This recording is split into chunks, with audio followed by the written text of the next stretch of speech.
Hello everybody, welcome back to my channel. My name is Megan, I'm the Mood Read Queen, and today we are going to go over my August reading wrap up. So this is only the second one that I've done. It will not be nearly as long as the first, probably. The first one I went over 24 books, so it was a lot. And I gave a little like PSA in that one that was like, hey, it will normally not be that long. And I think I said, usually during the school year, in a month, I might read 10 to 15 books. And this month, I'm coming at you with 12. So that's about what I expected. Sometimes on a really good month in the middle of the school year, I might be able to get like 16. It just depends on the month. And August was a rough month for me.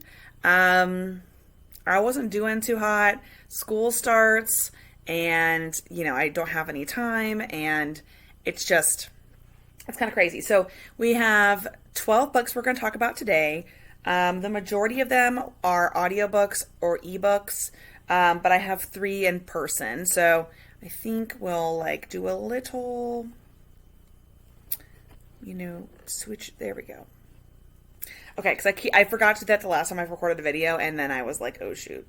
Okay, so we're just kind of get into it. I'll talk about what I rated it and what thoughts I have about it, I guess. Okay, so the first book that I actually read in the month of August is Trash and Treasure by Alessa Thorne, and I'm, again, consulting my, you guys know this, cellular device.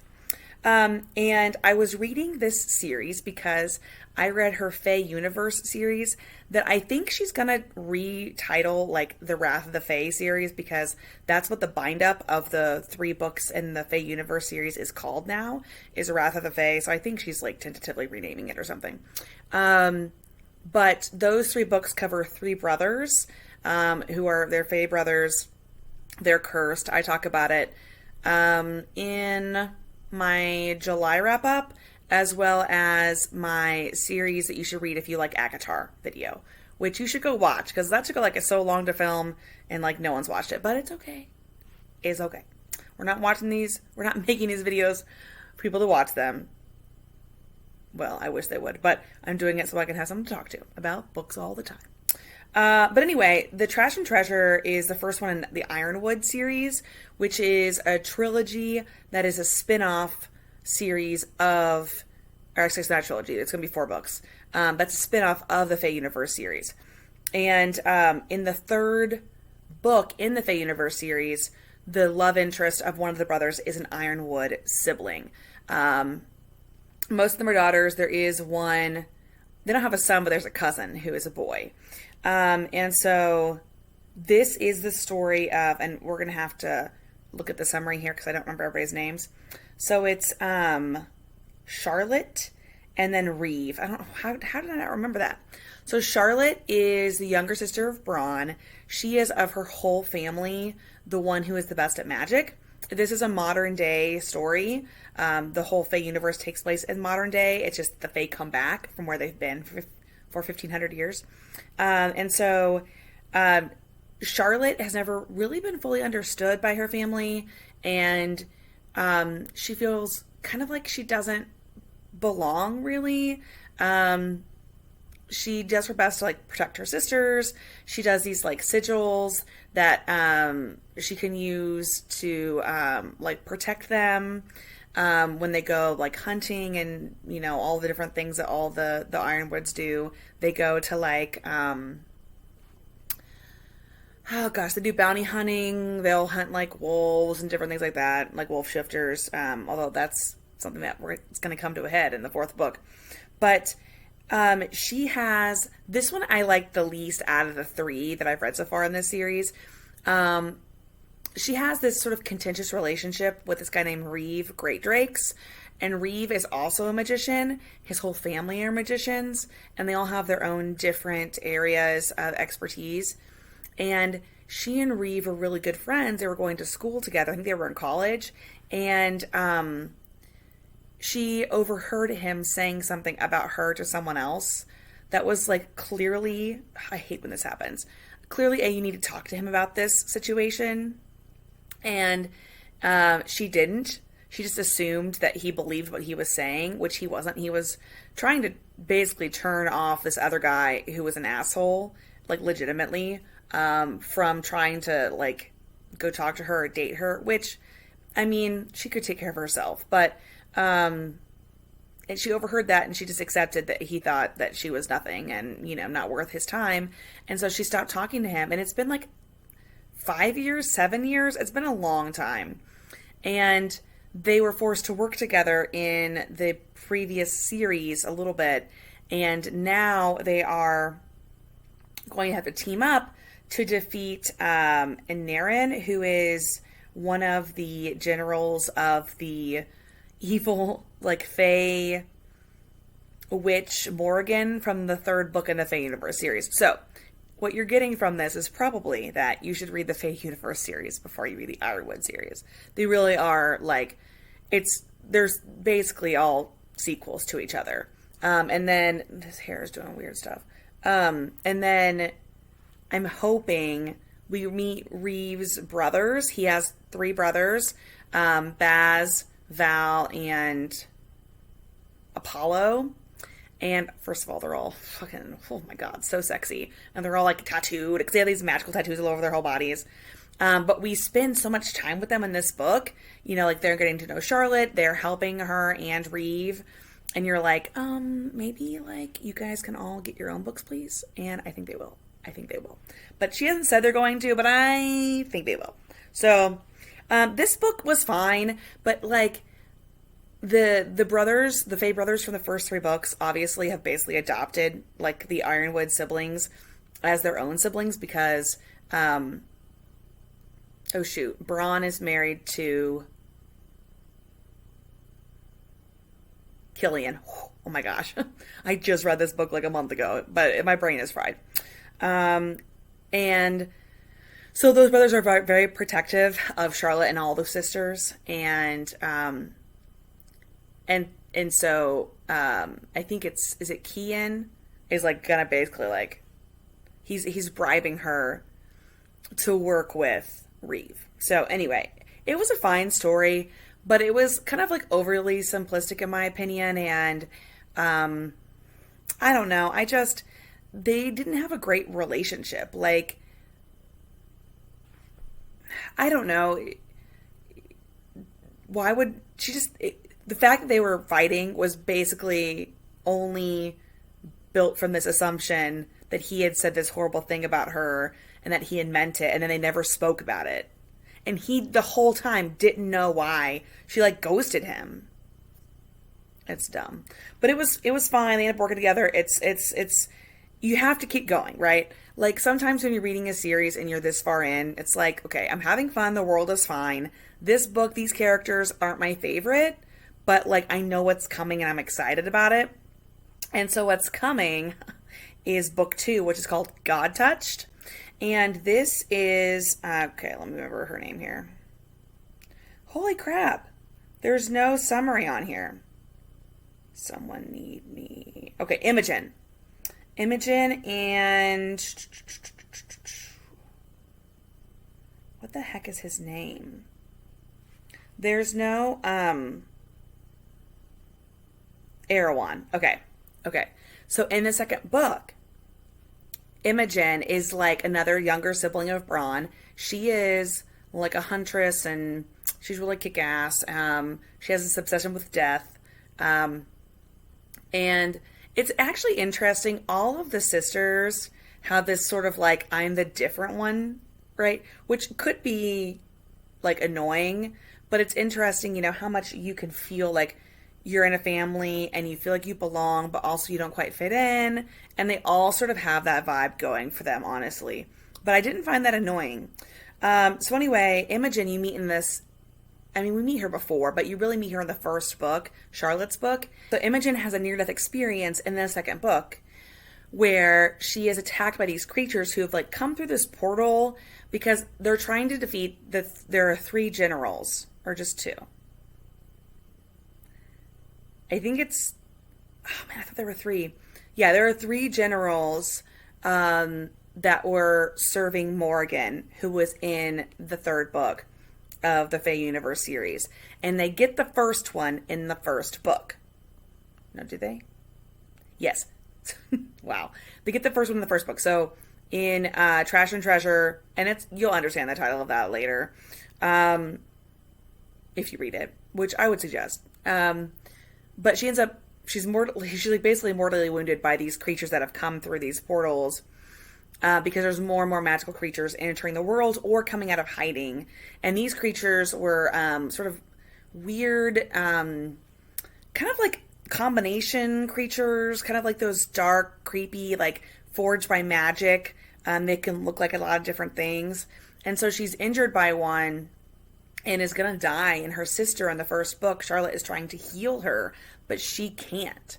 And so she dies, and she ends up like on the gates heading to like, you know, the underworld or something similar. And Erewhon is there, and you meet Erewhon at the end of the third Fae Universe book when he comes to take Morgan away, because he owed her a favor.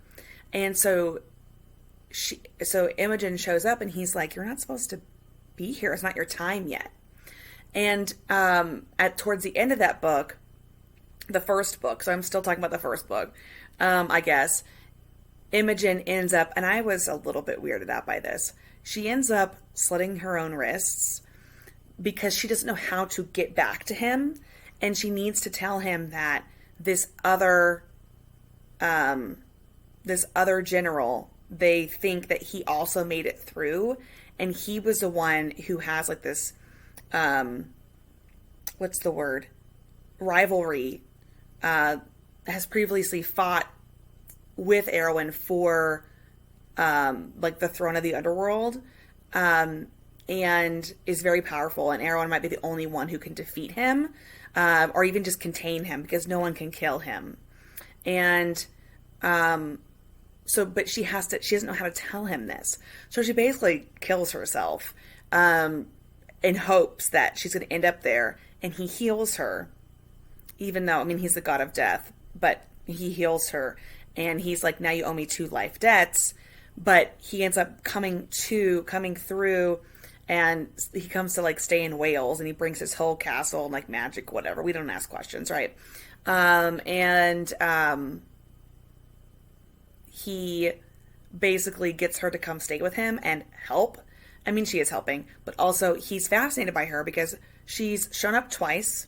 He saw her at the end of that third book and like made eye contact, and like there was like a thing. And so they have this like their connection is like, it's good. Like, this is the book that you were like, oh gosh, this is what I was waiting for the whole first book. Like, no wonder. I was so excited. Like, I knew they were going to get their own book as soon as I saw them together in the third book, with Morgan. And I was like, this is going to be great. So it was good. I mean, they have a lot of ridiculous sex, and there's like outdoor sex involved and trees and whatever. But it's interesting because you get to figure out like why she's obsessed with death, and like what happened to her when she was a child. And like, they don't use the word mates, but that's the series does a lot. Like the 3 brothers in the Fae Universe series, they use the word mate. Reeves' family got their magic from a dragon, and so dragons have mates. And so like his whole family will have mates, and so he knows that Charlotte is his mate. I forgot to mention that. But they don't use the word mate for this, but it really is kind of like that kind of situation. So I really enjoyed this one. Imogen is crazy, and I loved her bonkers energy. She was just a hoot, and highly recommend.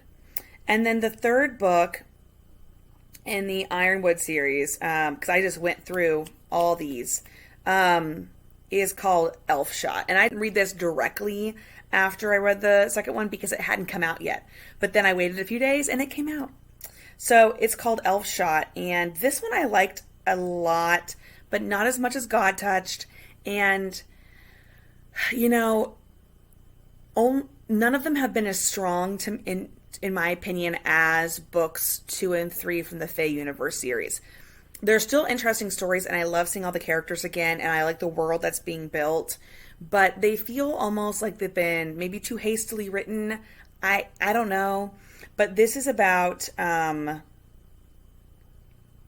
let's see here, Layla Ironwood, who is she? Yeah, she's another sister, because the next book is about the female cousin. but there's more to come with some stuff. I think. But anyway, this is about Layla and Arn. And you meet Arn in book 2 of the Fae Universe series, which is Bane's book. And he is an elf. His name is Arn Steelslinger. Hello, that's fucking cool.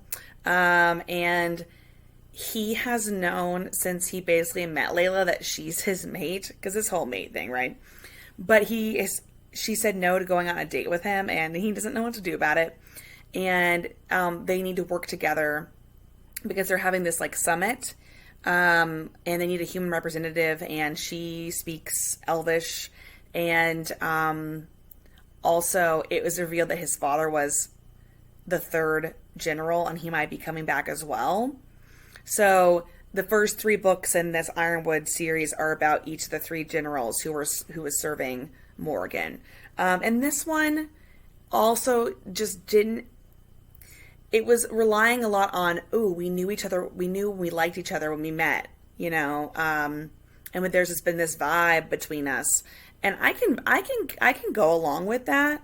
But at the same time, it was all like a lot of past references, but we never got to see those scenes. And it just felt like we were building something off of nothing.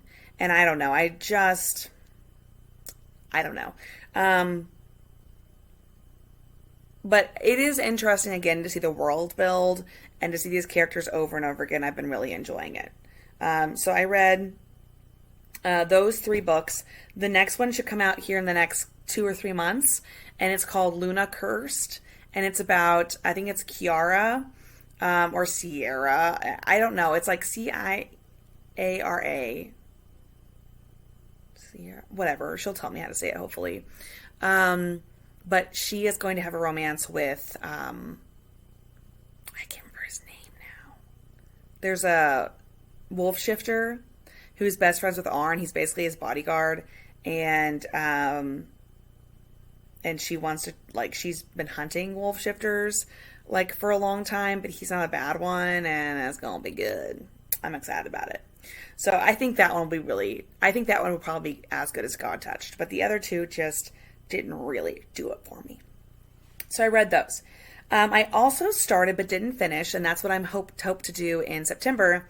What series is this called? The Dark Court Rising series by Beck McMaster. So the first book is called Promise of Darkness, and my friend Kat recommended this to me, and it was so good. It is very ACOTAR-esque, but like way different, but it just still has those vibes about it, and I can appreciate that.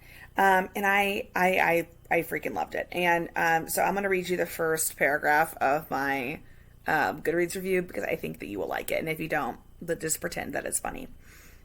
So I said, okay. So does this book feel like Beck McMaster was sitting 3 rows behind Sarah J. Maas in creative writing class and caught every 3rd word off her homework and said, fuck it, I'm going to write something too? Yes, it kind of does. And yet, I really, really loved it. And that's the vibe of this book. And it's about Thiago and V. It's a fascinating story. It is kind of a Beauty and the Beast retelling.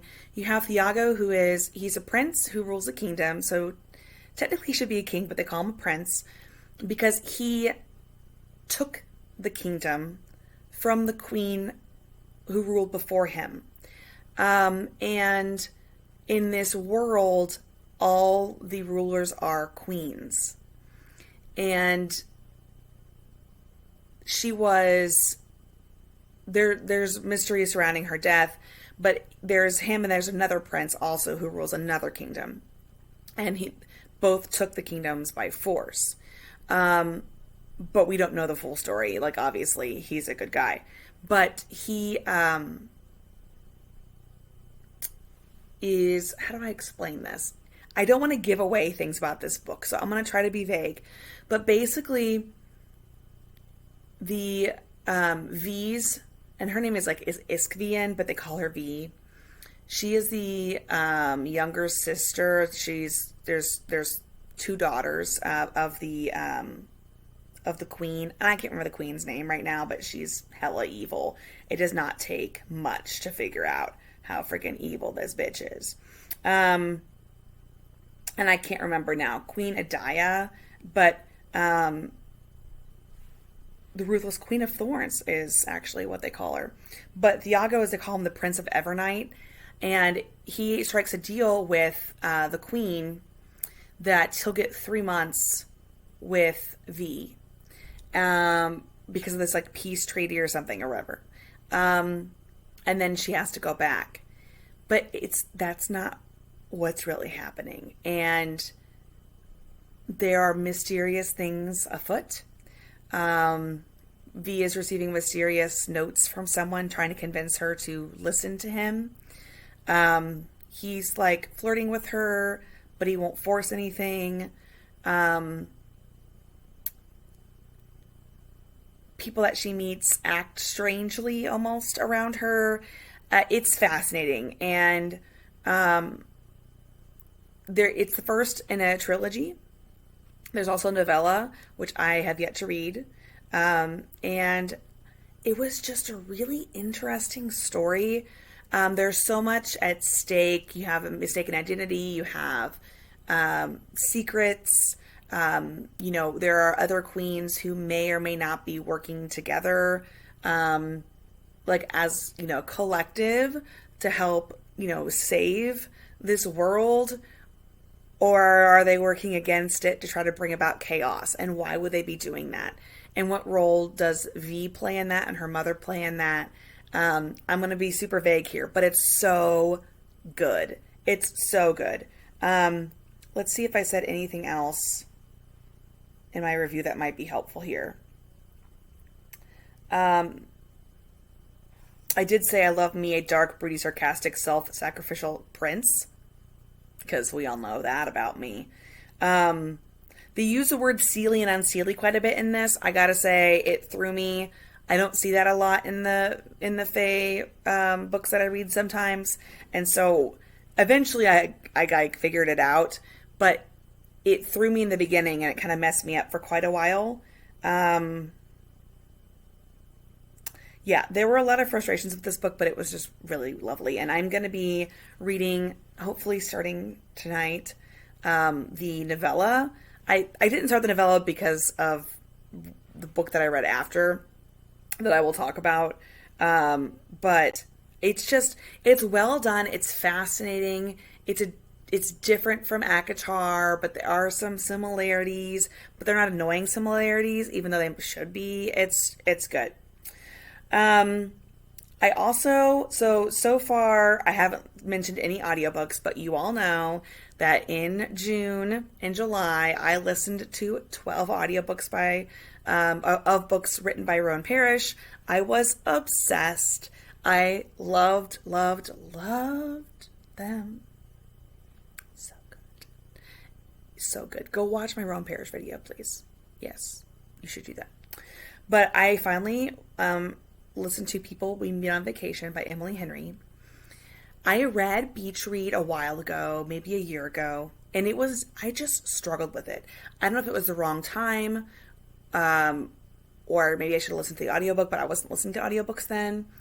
But the first half of the book took me forever to get into. I mean, it took me weeks, probably. I was also doing other stuff at the time, I think. And then I finished the second half quite quickly, but I just didn't vibe with the characters as much as I wanted to. It didn't hit home for me as deeply as some of the contemporary romantic comedies do, or romantic drama books, whatever you want to call them. Some of them are funny. So I was hopeful for People We Meet on Vacation, but it had similar problems for me. I don't want to rant about this, but so People We Meet on Vacation is about Poppy and Alex, and basically Poppy and Alex meet their freshman year of college. They are both from the same small town. They don't know that they are, but they are. They meet in Chicago, going to school there. Alex is very, buttoned up, very, quintessential, hot nerd. He doesn't know that he's hot, but he's, he's hot and he's fit and he likes to work out, and he's a little antisocial. And you have Poppy, who is not quite sure what she wants to do, and very fly by the seat of her pants, doesn't necessarily think everything through, very talkative, And they bond in a way that neither one of them expects when they have to drive home together. They're carpooling after their first semester, I think for Christmas or something like that. And they have been friends for 12 years at the beginning of this book. But something happened 2 years ago that she won't tell us about, but you can probably guess. And so for 10 years, they went on yearly summer vacations. And at first they were, small little trips, things that they could afford. But then she started working for a fancy magazine, a travel magazine, and they were, expenses paid. But the book starts with this summer, which is 12 summers after they met, and goes back in time, 11 summers ago, 10 summers ago, 9 summers ago. But it also keeps coming back to this summer when she tries to start talking to him again after a 2-year absence. His brother is getting married in California, and she decides, hey, let's do one more trip and let's see if our friendship is worth saving. But what I found so frustrating about this book, if I can say it succinctly, is I am not a huge fan of the friends to lovers trope. And if you do a friends to lovers, I prefer it to be a shorter term idea. So we think we're going to be friends. We think we're just getting to know each other, but turns out it's going to be more than that. Or it's been a few years since we've known each other, but now it's turning into something more. I'm also okay with the friends to lovers if it's been a long time, but it is very obviously, not in a misunderstanding type of way, very obviously a one-sided, unrequited love situation. I can get behind that. What I cannot get behind, and we don't get Alex's perspective in this, we only get Poppy, okay? What I cannot get behind is two people who clearly, for many years of their friendship, okay, are super into each other. You are reading this and you're like, how the fuck did you not figure this out? And they both know. Again, we're not in Alex's head. And Alex has trouble speaking up. But they both know how they feel. There are these moments that you feel it, And it pissed me off because they just kept saying no to it because it might ruin what they have as friends. No. When you feel that way, that's not going to ruin that friendship. No. And you might argue with me about that. And that's your right. But it just frustrated me so much because no one was unsure about how they felt. Now, as the years went on, there was confusion, muddling feelings because they'd gone so long without acting on those that, but people would be dating, Poppy would be dating somebody, Alex would be dating somebody, and it was just so frustrating that by the time they finally got together, the first 2/3 of the book, I was ready to give this book 3 stars. Because I gave Beach Read 4. But then the last third saved it because they were able to have real adult conversations about things, and I appreciated that. They were able to look back on their experiences and really come to some conclusions about them, and Alex realizing, what he really wants, is Poppy capable of that? Does she want to be what he wants? Clearly she loves him. He loves her. This is not a surprise. I am not spoiling it for you, I promise. But, what does she really want in her future? What does he want? Is that the same thing? Can it be the same thing? Etc. Okay? I also didn't appreciate the unrealistic way this portrayed teachers, but whatever. Because, I don't know. He didn't even go to school to become a teacher. I was like, how'd you even end up as a teacher, dude? I'm so confused.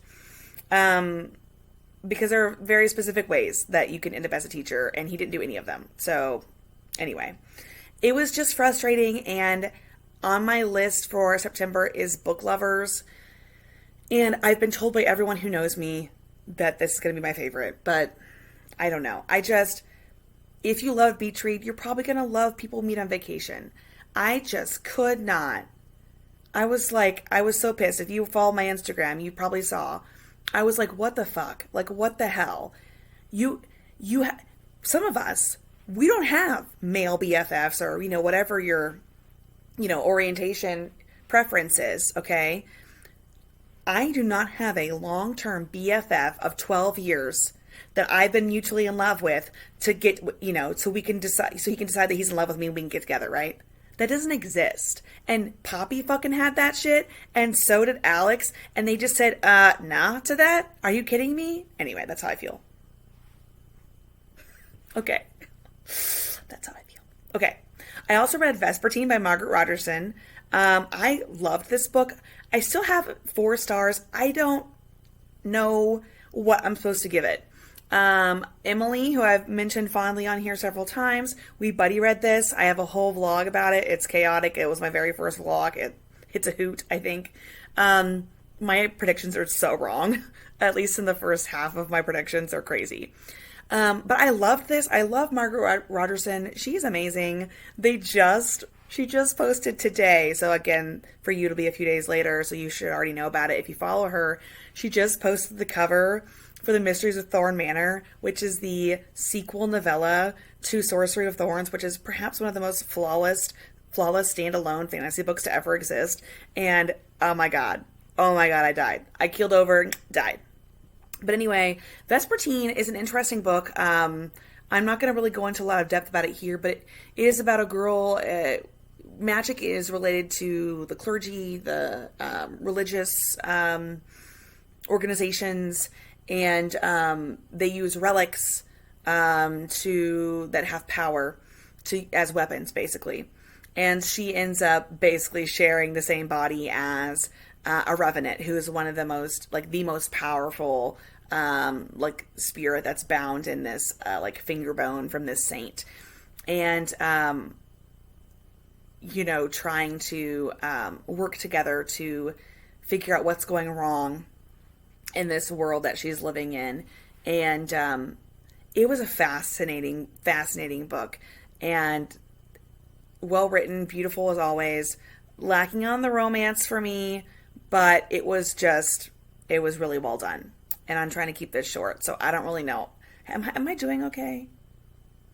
I think I'm doing all right on time. But yeah, go watch if you want to watch my vlog on that. It was a great book, and if you've never read Margaret Rogerson, I highly, highly recommend. Technically, she writes YA, but her characters, they work for me. And she has 3 great books. The first one is not as strong as the second 2. My favorite is still going to be Sorcery of Thorns, but that's just because Elizabeth and Nathaniel are peak goals. It's fantastic. Then I read The Brown Sisters by Talia Hibbert. I was trying to keep up with my Life on the Edge challenge, which I will update you. At the end of this, I'll tell you how I did on my Life on the Edge. But I read Get a Life, Chloe Brown, and I fell in love with this book. I gave it 5 stars. I don't even know if it deserves it, but I don't fucking care. And apparently on August 15th, I said, I shall detail my immense love of this book when it's not 1:13 a.m. the day before teachers go back to school. But I never did. So let's talk about it. Chloe and Red. So Chloe has cystic... No. It's not cystic fibrosis. That's totally something else. That is a totally different thing. She's chronically ill, but she has, goodness gracious me, what is fibromyalgia? Jesus. Cystic fibrosis. I know what that is, so I don't know where that came from. But she's like 30, 31. She's the oldest of 3 Brown siblings. They're all girls. They're British. Oh my god. And my friend Katrina told me to read these, and I knew I needed to. But Chloe is not great with people. She can be kind of a hermit. She, the last several years of her life, has basically learned how to cope with her chronic illnesses. And she builds websites for a living. And she has a cantankerous relationship with a lot of the people in her life, but she loves her family and her grandmother Gigi, who is fantastic. She's a great, the real MVP in this book. And she also has this contentious relationship with Red. And Red is the superintendent of the building that she lives in. She moved out on her own at the beginning of the book because she was was in a almost had a near death experience. She was almost hit by a car, and she decided that she was tired of not fully living her life. So she makes a get a life list. She moves out. Her parents are wealthy. She has money. But she wants to try something else, wants to do something else and try something new. And so she, meets Red, who is the superintendent of this building, and he thinks she's a terrible person. He's seen her like dress down this mother at a playground. And what happens is he agrees after they've met, and she ends up saving a cat from a tree, which is a hilarious scene. I was living for it. I was living for it. He agrees to help her with her list. And her list has a lot of things on it. One of them is meaningless but thoroughly enjoyable sex, which she just is not going to ask him to help with. But there are several things that he could help her with because he has a motorcycle. So her list is ride a motorcycle, enjoy a drunken night out, go camping, the meaningless but thoroughly enjoyable sex, travel the world with nothing but hand luggage, and then do something bad. And unbeknownst to Red, he's already helped her check off one of these, do something bad, because she saw him painting nearly naked in his apartment across the courtyard. And he's shirtless, and he's a painter. And you get some background on him as well about that, and it's from both of their perspectives. And she sort of like gawks at him and kind of does it on accident at first, but then it's on purpose. It's so good. And they start spending more time together because of this list, and they have this intense attraction to each other that has probably also fed their antagonistic relationship. And then they decide to make it a real thing. They're not fake dating or anything, but this whole spending time together, her helping him with his website for his art, and building a website for him, and he's helping her with this list. And there are all these like things that are almost like fake dating, but they're not. And they decide to really give it a try. And I loved it so much. And Talia Hibbert, I had never read her before. I of course knew some things, and I don't want to wax poetic about this because that's not what this channel is about necessarily, but I am who I am, right? And I like what I like. And it was wonderful because each of the female characters in these books are either mid-size or plus size. I would probably call Danny mid-size, but Chloe is like 100% definitely a plus size woman. And I appreciated that about her. And it was realistic mostly, okay? There were a couple scenes, like Red picks her up one too many times, and yes, she is chronically ill. Yes, she does suffer pain. It was dealt with very well, in my opinion. But there was just a one too many scenes where I was like, and maybe that's a personal like hang up of mine.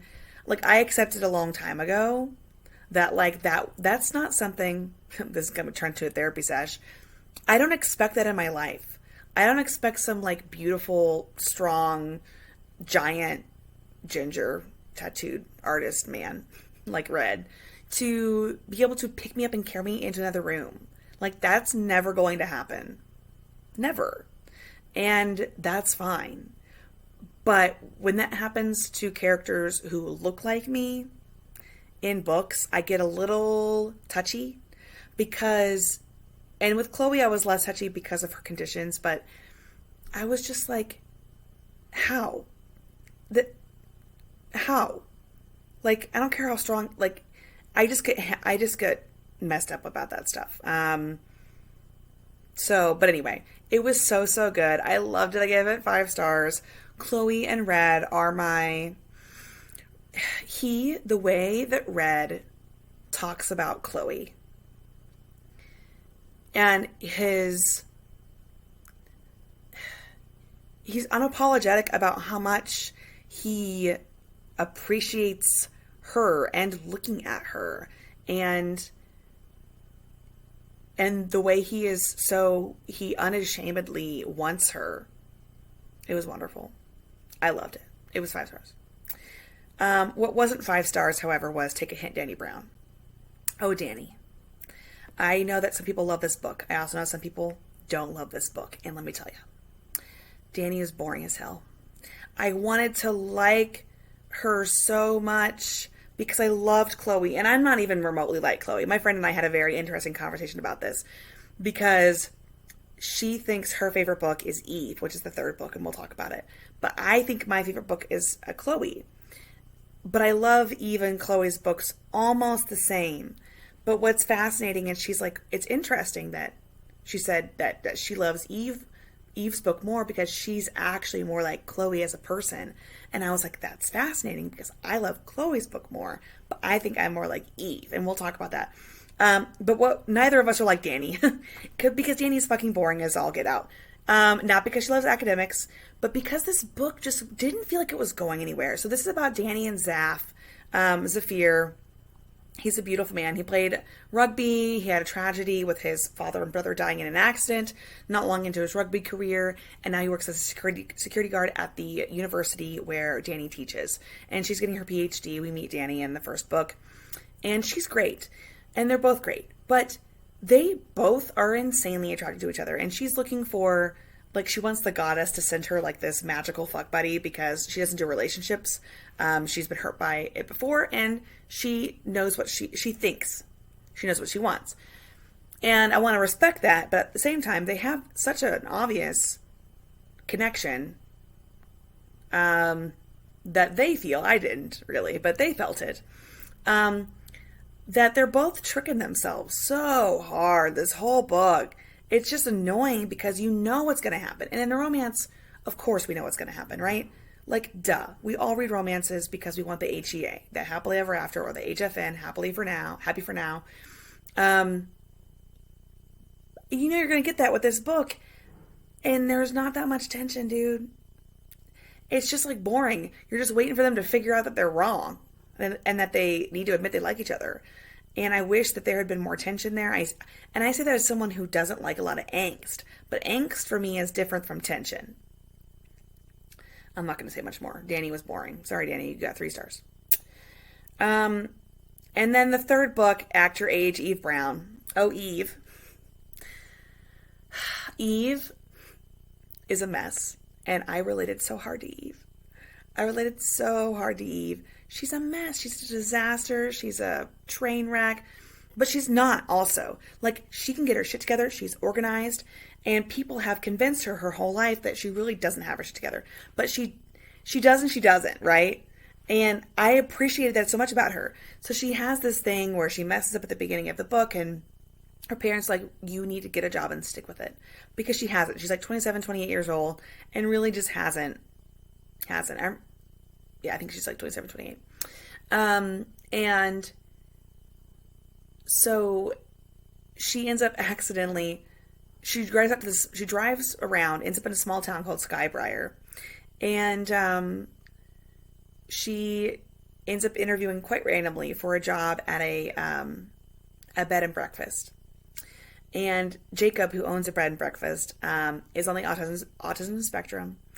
And he does not take to her well at first. And not because of the autism thing, but just in general, that's an important thing to understand about him. It's pretty up front and center. And she impresses his friend, Mont, who I think is going to be part of a new series. His sisters are going to be in that, I think. I think she's doing a Skybriar small town series at some point. But Mont's like, we should give her a chance, but she's already left after she's interviewed. And again, she's interviewing by accident in basically pajamas. I mean, it's pretty funny. And so Jacob goes after her, and she ends up accidentally hitting him with her car and breaking his wrist. And so she agrees to stay for a month. But in the time that she's there, of course, he sees how hard she works and how much she connects with the people who are at the bed and breakfast, how everyone loves her, how he loves her. And she realizes that about him as well. But they do wait a little bit too long, in my opinion, to come forward because they think it's too soon. And she's already decided that she's going to stay. This is what she wants. She wants to work there, and she feels like she's found purpose there. And he loves that she's there, but they don't know how to talk about it because she also suspects, after talking with him, that she is on the autism spectrum. And it kind of fits a piece of her into place that she wasn't sure about before. And I just loved this book. It was just really enjoyable. The whole bed and breakfast thing was sweet. Their banter was wonderful. They do this sort of like, it was different than, so Chloe and Red think they have the other person pegged, but they don't. And once they realize they don't, then they get to know each other, and then they know each other best. We're skipping Danny and Zaph because they're so boring. But with Eve and Jacob, they get each other like almost immediately. And he doesn't want to admit that, but they do. And she gets his tics, and she defends him against people. Like, this guy compares him to Spock, and is like really derogatory about it. And she's like, what are you trying to say about this? And it's so good. And I'm not doing a good job talking about it, but, since I talked for so long about the other ones that weren't nearly as good, but I highly recommend the Brown Sisters. I think my sister is going to listen to them as well. I'm very excited about it, but, I would read all of them, because you do get to see the characters throughout, but it was so nice to see each of them in a story that made sense for them. And Danny's was boring though, God help us. But Eve was just fresh, and she has like, purple braids, and she wears these shirts that have sayings on them, and they just crack Jacob up, but he doesn't want to admit it. And it's just, when he smiles and she gets him to smile, it's like the best thing in the world. Then I read a couple of ridiculous things, of course. So I ended up revisiting Every Boy's Got One by Meg Cabot that I mentioned in a video recently, Contemporary Romance for Beginners. And I loved this book when I was in high school. I read it like so many times I can't even tell you. But sadly, it doesn't hold up. My original 5-star rating from when I was 16 does not hold up. I ended up giving it 3 stars. I liked this book. It's about Cal and no idea. Jane and Cal, and they are accompanying their friends to Italy. I believe they're going to Italy or France. I don't know, Italy or France. And Holly and Mark are going to get married there. And he's Mark's best friend. She's Holly's best friend. And she already doesn't like him when they meet. She thinks he's pompous and he's annoying, and he thinks she's ridiculous. And she has a tattoo of a cat on her ankle. And, he doesn't recognize that she's the comic artist behind Wonder Cat, which is this very popular, comic strip. And anyway, what I love about the story, though, because it wasn't necessarily super well developed, you don't get inside Cal's head enough. I don't think there's enough background to justify them having the feelings they need in order to get together, and to maybe even have like an elopement at the end. It's hard to tell. But what I appreciated about it upon the reread was really the formatting, because it's told through, and again, some of this does not age well either, but it's told through travel journals, receipts, menus, what's it called? This is back when they used, they didn't have smartphones, but they had oh my God. They're like tablets or like personal devices that your work would give you. That's terrible. I can't remember. But they both write notes on those, and then they'll like email each other back and forth. But there are some aspects that definitely did not age super well in this book. I enjoyed revisiting it. I'm not sad that I reread it, but it is definitely not the 5-star, oh my God, I'm obsessed thing from when I was a teenager. So that was a little sad. And then we're almost done. And then I read My Lonely Shifter Match by Sky Alder. Oh my God, I read this because it was free in the sale from the Romance Bookworms, which I think they have another sale coming up in September, later in September, maybe like September 20th or 21st. I need to look into that. Because they're all free books. So like the first book in so many series will be on sale for free, and that's how I snagged this one. And this cover is a doozy. But it's, what's it called? Love Bites Dating Agency. But this one you get the feel, like, first of all, it moves very quickly because it's 96 pages. It's fine. But I would have liked to spend more time in this world. It's about this guy named Cliff, He just retired from the military about a year ago, built some cabins with his friends who also retired from the military, and he hasn't found his mate yet, and he's been all over the world when he was in the military. And so he ends up meeting her. Her name is Honey, of course, and he's a bear shifter. Whatever. And she's obsessed with Winnie the Pooh. I was like, okay, this is too much for me. And it was fine, but it was just like, it could have been really well developed. And, I don't mind a good novella. But my problem is, if you read a novella and come away feeling like you only read half a story and that you were filling in all this development on your own, it's really not done, and it should have been longer. But anyway, there's like more books that cover each of his best friends, and then I think she has all these other ones that cover all these other packs and whatever, and I'm not reading them. I read it as a palate cleanser. It was fine. I gave it like 2 stars.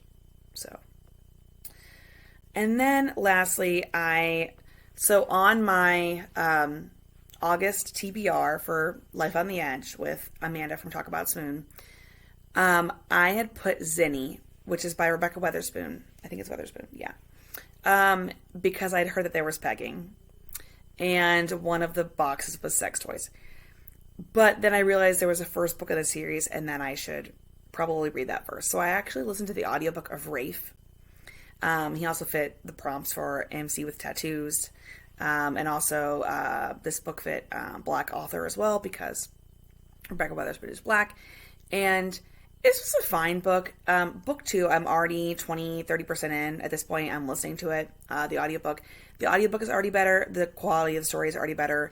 Rafe never really grabbed me. He's hot, okay? He's like 6'5", probably. I think tattooed, ginger, bearded. I think he's ginger. Yeah. Nanny. Like, he's a buff fucking nanny. And he's been nannying since he was like, he did it for his stepmom, starting from the age of like 17. But now he's like 34. And he's done it for people like legitimately, not just people that he knows. And he loves it. But he wants to move on from that and maybe do something else with his life. But Sloane Copeland, she's lived in LA for about a year. Used to be from Seattle. She has 6-year-old twins. She's also Black. Her husband was white. Her kids are mixed race. Which is an important part of the story because she's a very young surgeon. She had a very high IQ, went through school very quickly, and so her success story is monumental because not only is she a young female surgeon, but she's also a young Black surgeon. She's very successful. But her nanny leaves without any notice, so Rafe agrees to help because someone at the school recommended him.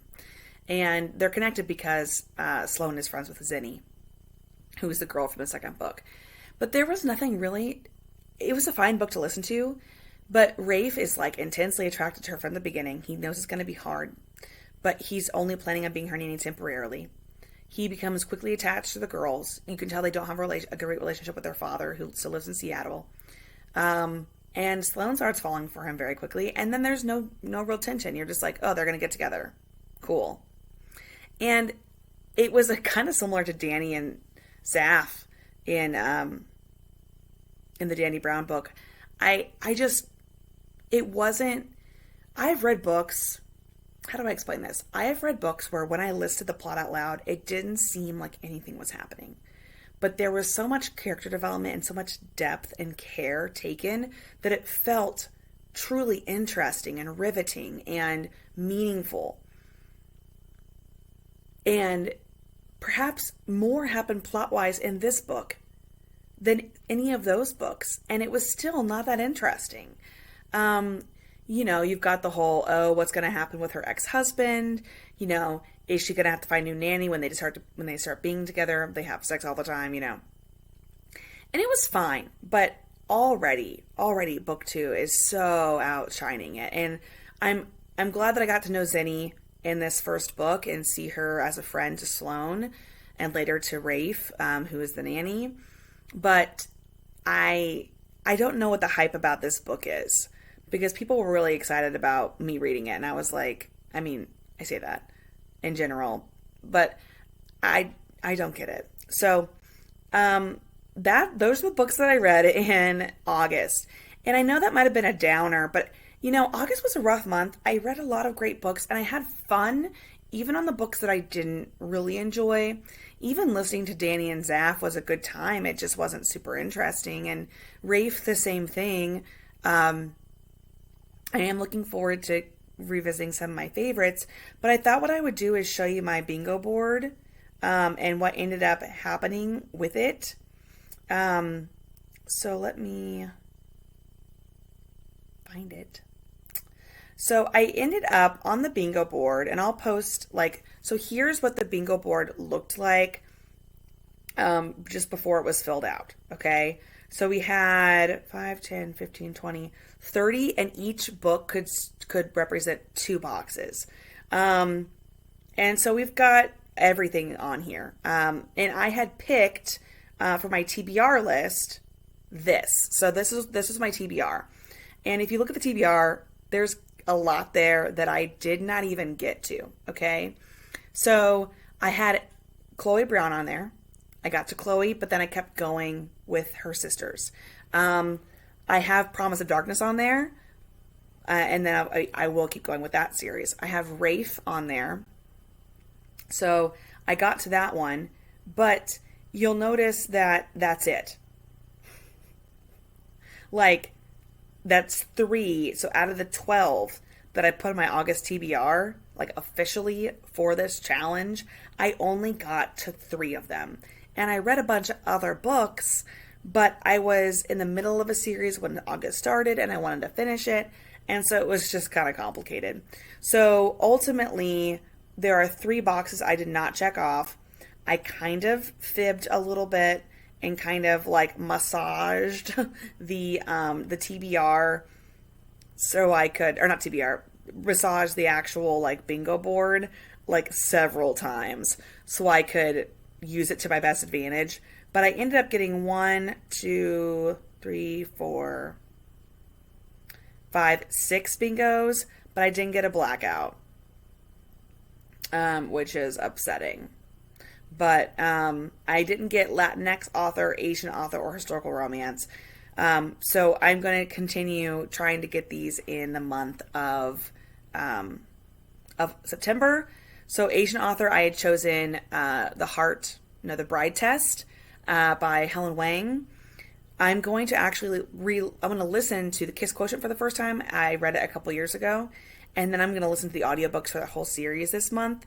For historical romance, I'm still going to try to read A Lady for a Duke, as well as maybe some other historicals, because I'm really in the mood for those recently. And then for Latinx, I had Cemetery Boys by Aiden Thomas. I still have that book on my TBR. A friend of mine just started it, so I might buddy read that. But that's where we're at. It was a good month. It wasn't a bad month, but it wasn't hit after hit after hit. It was kind of ooh, that was good. This one could have been better. I don't know. It was very hit or miss for me. But I had a good time, and I'm excited. It's been really great for me to plan these TBRs, even if I don't fully execute them, and then to talk with you guys about each month. I think I'll keep doing each month. They'll still be about an hour. I might do mid-month. It's figuring out the video recording schedule during the summertime, during the school year is a little hard for me. And it makes sense for me to only do one video. But at the same time, I can talk for a long amount of time. Maybe I should start doing the mid-month wrap-ups just so I forget less.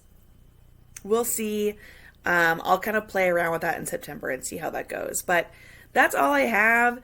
I had a great time with that challenge. But talk about Swoon, and sometime in the coming months, I'm thinking December, I think I'm going to host my own challenge, and I'm excited about it. But I have to make plans first and see if, I don't want to step on anybody's toes and planning a challenge. But I think I'm going to do a bingo board challenge, and I'm really excited about it. So that's it. Thank you so much for watching. Have you read any of the books that I read this month? What did you think of them? Are you just did you turn off the video the minute I like shat all over people we'd on vacation? Do you love Rafe and you're like, shame upon you? You're a big, Danny and Zaph fan from Danny Brown's book and you are super offended. Tell me if you've read any of the books that I've read and if you have suggestions for what I read next. I do look at the comments because at this point in my YouTube career, I don't get very many of them. So I do look at them. Maybe at some point I'll have a form that you can submit to. But for now, just tell me any suggestions that you have for me. All right. Bye.